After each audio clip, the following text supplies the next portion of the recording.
Here are the topics we'll discuss in this lesson. We'll define callback verification, and we'll explain how it works to help block messages that have spoofed addresses. We'll show you how to enable callback verification in Security Gateway, and how to configure Security Gateway to handle messages that fail callback verification. We'll discuss the potential drawbacks of callback verification, and then we'll show you examples of how to identify callback verification activity in the message SMTP transcripts and logs. Okay, let's talk about callback verification, which you'll find in Security Gateway under the Security menu under the anti-spoofing section located right here.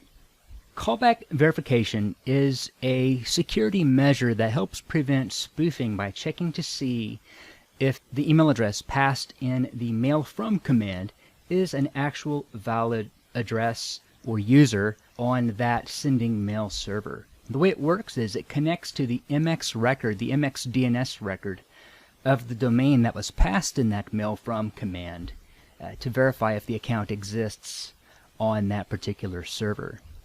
So in other words, and if we use one of the log files in Security Gateway as an example, it will look for the address passed in this command. For example, this is a connection that is coming into my Security Gateway server, and they are claiming to be from billsmith@example.edu. So callback verification verifies the email address in this command, the mail from command. So this is how it works. Somebody sends an email address to your mail server or to your domain, in this case Security Gateway, say for example from john@example.com. Your mail server or gateway, when doing an SMTP callback verification, looks up the MX record of the domain passed in the mail from command. So it connects to DNS, and it looks for the MX record for the domain, in this case, example.com. When it finds it, it tries to connect to that mail server that was passed in the MX record lookup, and then verify if the account exists on the server that was listed in the MX record for that domain. And the way it works is it can work in one of two ways. It can either use a command called VRFY, which is a shorter, easier process that simply issues the VRFY command. And if the server you are connecting to supports the VRFY command, then it can respond with more information letting you know that the address is valid or that it is invalid. Here's an example of what that command might look like.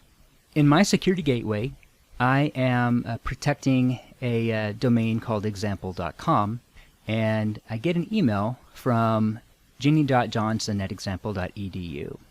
So then I can connect to the mail server for example.edu with a VRFY command to see if that address exists on that server. And then if that server supports the VRFY command, it can respond in one of two ways. It can respond with a confirmation, such as this one, saying it found the address, or if, say, it's a spammer or an invalid address that is trying to send to your server, you can verify that, again, by sending the VRFY command to look up that address. And then because the address is not valid in this case, that server can then respond with this type of message: 550 did not find Jenny Johnson at spam domain or example.com, for example. So that's how it works using the VRFY command. Now if the VRFY command is not supported, and again a lot of mail servers and gateways do not support the VRFY command because there are some security implications which I'll talk about here shortly. But if it does not support the VRFY command, then your Security Gateway would connect to that server as if it were trying to send a test message to that server addressed to the purported address that came in the original message. And that looks like this in the Security Gateway logs. So this CBV that stands for callback verification. So Security Gateway is trying to connect to this IP address on port 25, and then the connection is established. And then, of course, you've got the standard protocol commands that you'll find in every mail session.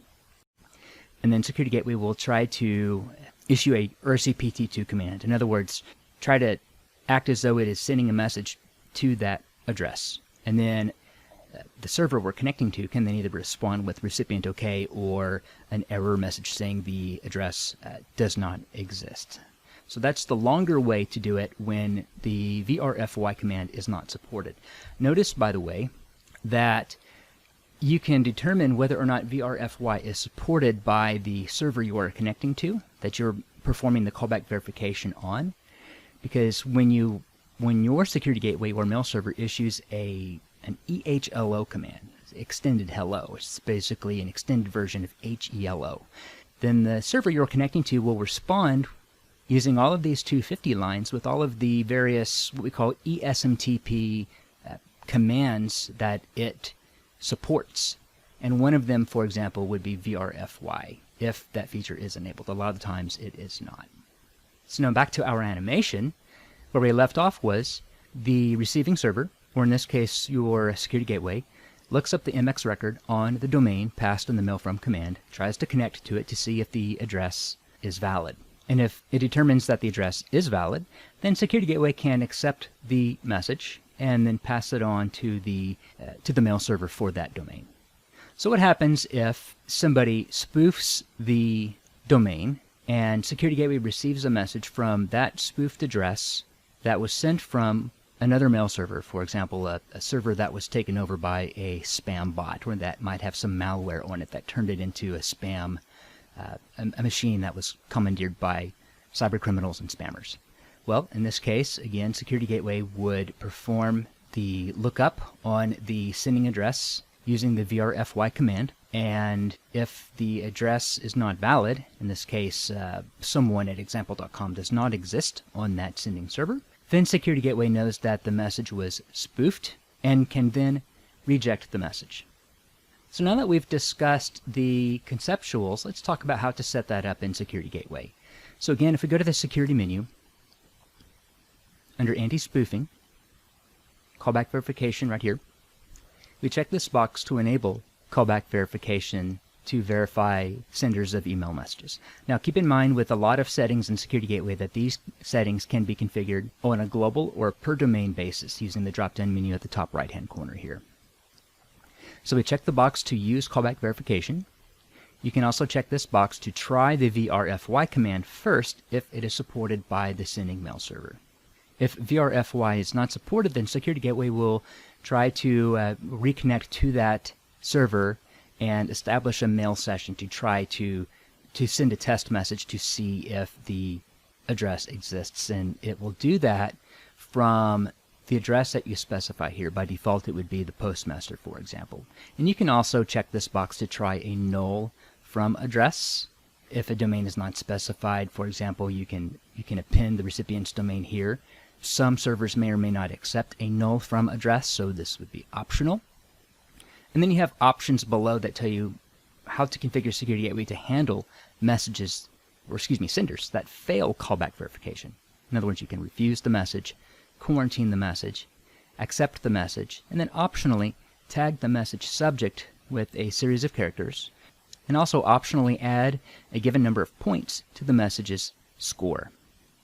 So if you use this option to tag the subject, then downstream in the delivery process, a content filter on the mail server could be configured to look for that tag in the message subject and then filter it on the server.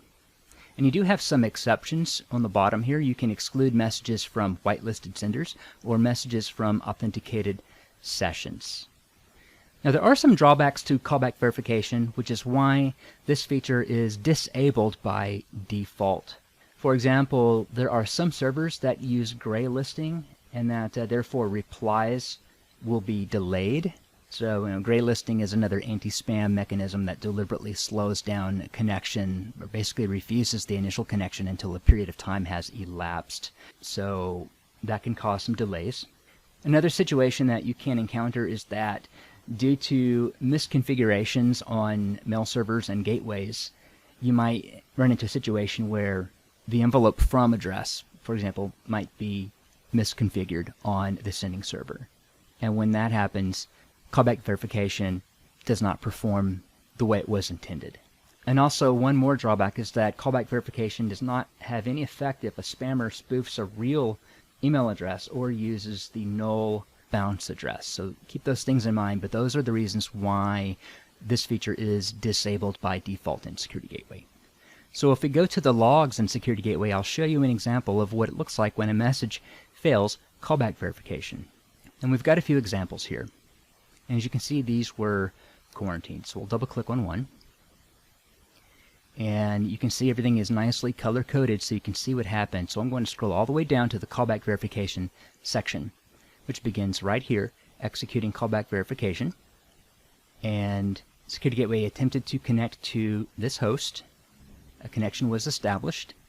And then it went through the various protocol commands to verify if the address existed. So, for example, it tried to verify this address that we have highlighted right here. And the server we were connecting to replied that that address does not exist, recipient unknown. So the message was terminated, or excuse me, the session was terminated, and callback verification resulted in a fail. And therefore the message was counted as spam, and 1 point was added to the message score, and then callback verification terminated right here.